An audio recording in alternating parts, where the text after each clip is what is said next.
Herbie, do you want to tell everybody about this month's ingredient? Are you excited about it? Do you even know how lucky you are to be my pet? You don't even know.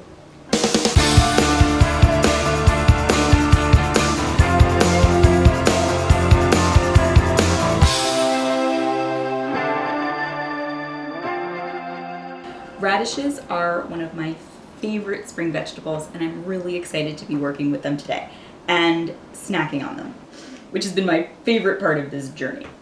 A couple of things before we jump into the recipes.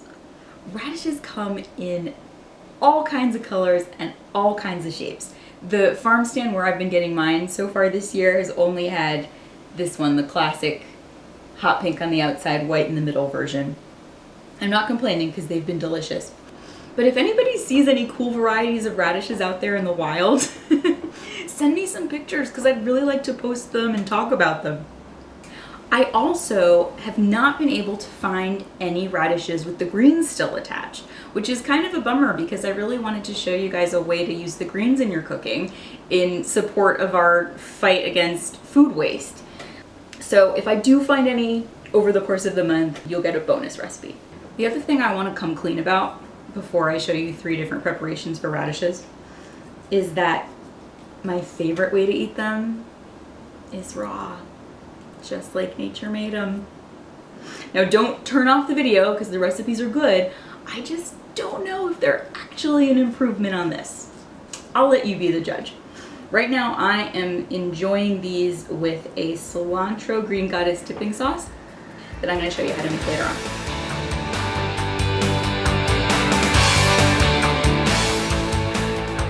One of my absolute favorite things to do is to go to the farmer's market without a plan, without a list, and just grab whatever looks good. And then when I get home, I like to play Chopped and just try and combine everything I got into one fabulous dish. And that's how I came up with this sandwich. So the first thing I'm going to do is pickle my radishes. Now there's lots of different ways to pickle things. What this is going to be is a quick refrigerator pickle, meaning I'm going to submerge them in pickling liquid, leave them in the fridge overnight, and then they're ready to eat the next day.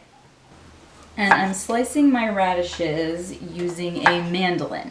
Now, I'm not really into kitchen gadgets, but I do recommend a mandolin if you're going to cook with a lot of vegetables. And they're notoriously a little bit dangerous, really easy to cut yourself, but this one and many of them on the market have this beautifully large guard.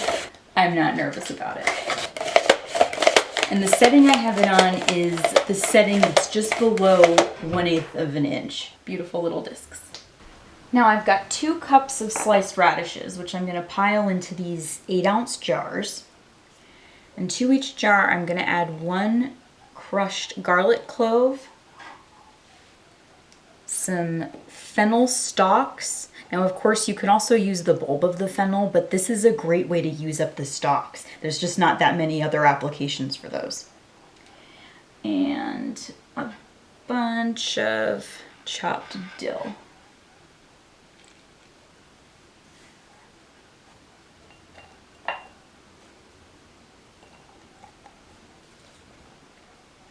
You can really pack them in there. The liquid will help to settle everything. To make my pickling liquid, I'm going to combine 2 cups of water,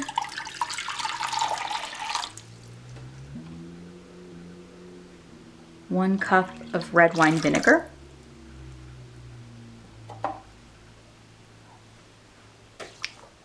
2 tablespoons of sugar, 1 tablespoon of kosher salt, and a tablespoonful or so of pickling spice. McCormick makes this pickling blend that I really like. It's got bay leaf and coriander and cinnamon, clove and allspice and mustard and all sorts of things in it. Of course, you can blend your own spices, put in whatever you want, but this is really convenient. And it's economical too if you don't have all of these spices already in your pantry. And I'll bring that to a simmer over medium heat. It doesn't have to come to a full rolling boil, but you do want the sugar and the salt to completely dissolve. Now I'm going to very carefully pour my liquid over my radishes. I'll make sure they're fully submerged. Oh. I piled this jar a little too high. Let's take some out.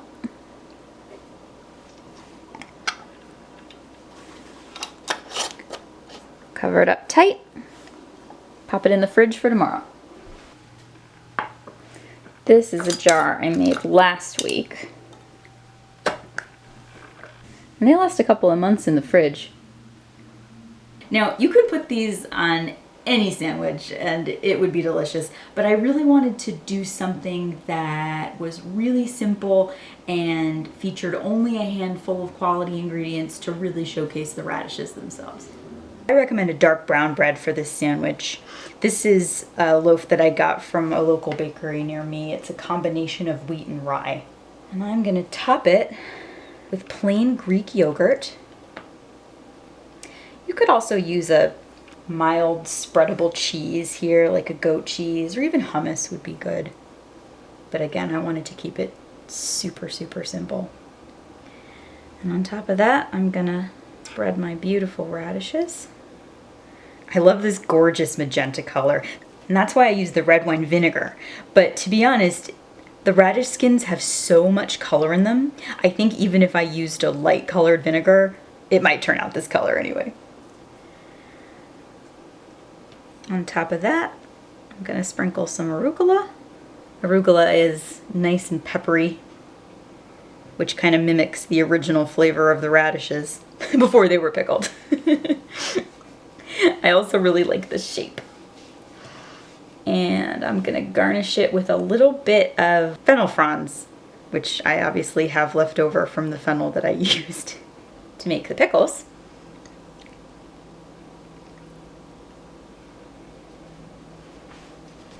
And just for good measure, I'll give that a little sprinkling of pepper. And voila, that's it.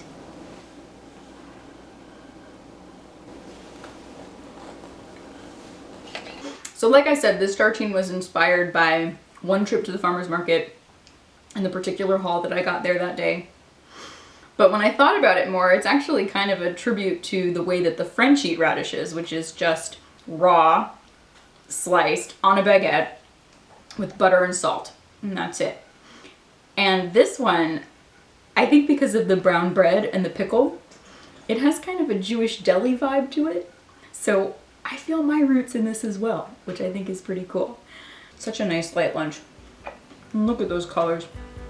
Those colors are so beautiful.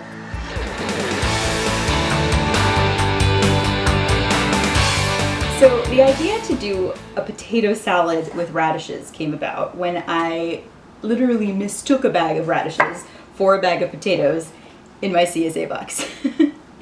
As you can see, they look similar. Anyway, long story short, I had planned to make potato salad, and when I realized I had radishes instead of potatoes, I thought, I'll just stick to my plan and see what happens. And I was pretty happy with the result. Here I've got some radishes and some baby potatoes that I've already cleaned, and they're all roughly the same size. So I'm just gonna slice them all in half. If some of them are a little on the larger side, you can quarter them. If the radishes still have their little roots attached, I'll cut those off. And I'll season them with a little bit of salt and a little bit of pepper. I'm gonna make my dressing before I do any cooking because I want the shallot to soak in the vinegar as long as possible so it gets all pickly and infuses the dressing with its flavor. I've got a tablespoon of diced shallot here. I'm giving that a teaspoon of Dijon mustard and 3 tablespoons each of white wine vinegar, mayonnaise,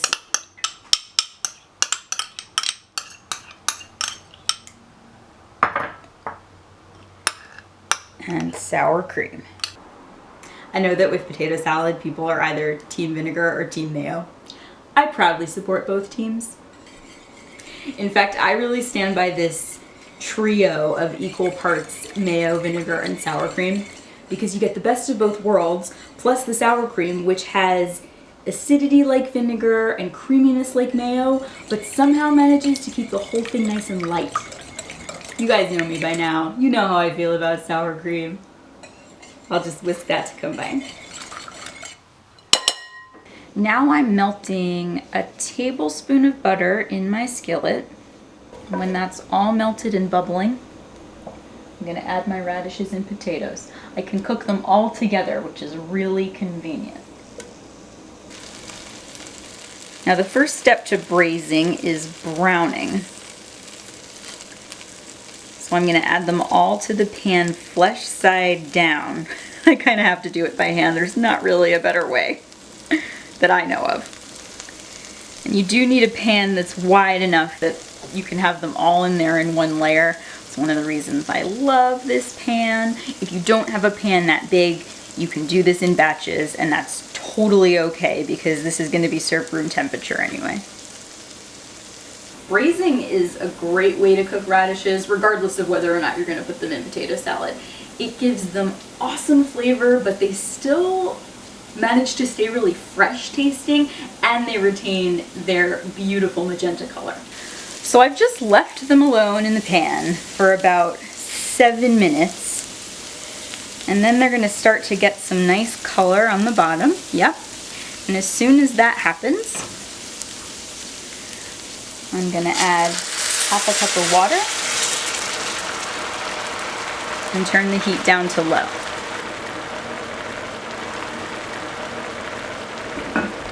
After about 15 minutes, most of the liquid will be absorbed and they'll be perfectly fork tender. I'll add those to my dressing along with 2 teaspoons of chopped dill and a teaspoon of diced celery.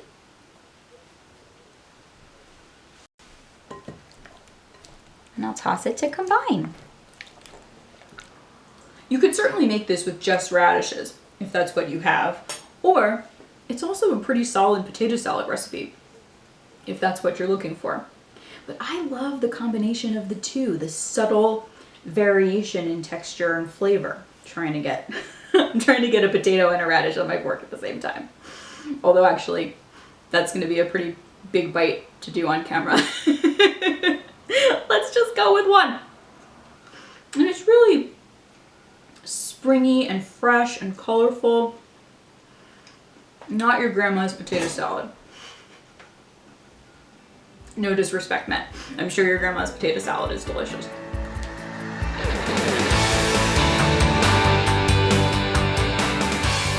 So part of my process when I'm working with a new ingredient is I like to research how it's used in different cuisines around the world. And I read about this street food that's popular in Shanghai called yodunzi, which is basically a radish fritter. And the only ingredients, besides a very simple batter, are shredded daikon radish, scallion, and cilantro.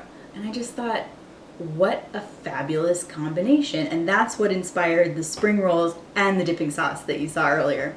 I'm gonna make 4 spring rolls today. I got my mandolin out again, but this time I put it on the julienne setting, and I chopped up about 1/4 cup of radishes. I've got some shrimp that I cooked and diced up, and some cilantro and scallion. I'm gonna give that a hit of lemon and season it with salt and pepper. And mix it up, and that's my filling. To make my green goddess dipping sauce, I'll combine in my food processor 1/2 cup of mayo, 2 scallions, a clove of garlic, a whole bunch of cilantro, maybe 1/2 cup if I packed it tight, but I'm not really measuring. Juice from 1/2 a lemon, and some salt and pepper.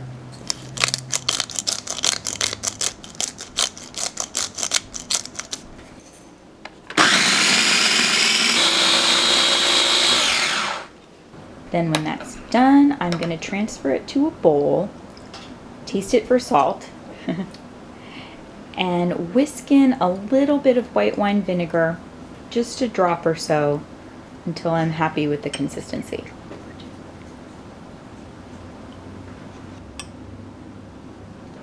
What I have here is frozen spring roll pastry that I get from the Filipino grocery store in my neighborhood. I don't tend to see this in mainstream supermarkets, at least not in my part of the world. But what I do see everywhere is shelf-stable rice paper wrappers for summer rolls. So I do include a variation on the website that uses those if you can't find these. That said, go support your local Asian market. They will definitely have these, and they'll probably have a lot of other stuff that you want as well. This is how I roll it. I've got my pastry on my work surface with the corner facing me. I'm gonna spoon about 2 tablespoons worth of filling about halfway between the bottom and the middle line. And I'm gonna shape it into a little log shape. Then I'm gonna roll up from the bottom until I reach the middle. Fold the sides in, keeping nice tight creases. I'm gonna dampen the top corner with a little bit of water so it will stick and create a seal. And I'm gonna keep rolling upwards. Ta-da! Now I'll heat my oil and get ready to fry. If the idea of deep frying at home feels a little outside of your comfort zone, I used to feel the same way. But if you do it a few times, you'll realize that it's not really all that scary. First of all, you don't need any special equipment. This is just a standard pot, and you don't even need that much oil. I've got an inch of oil in this pot. You don't even really need a thermometer.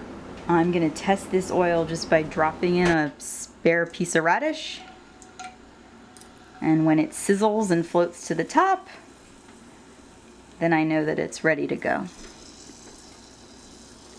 And I'm gonna fry my spring rolls 2 at a time.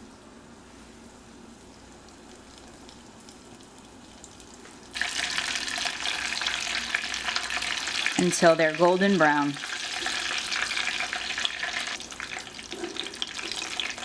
Two to 3 minutes is all it takes. I have been looking forward to this. I want to cut one in half so you can see how it looks on the inside. Oh, good tip.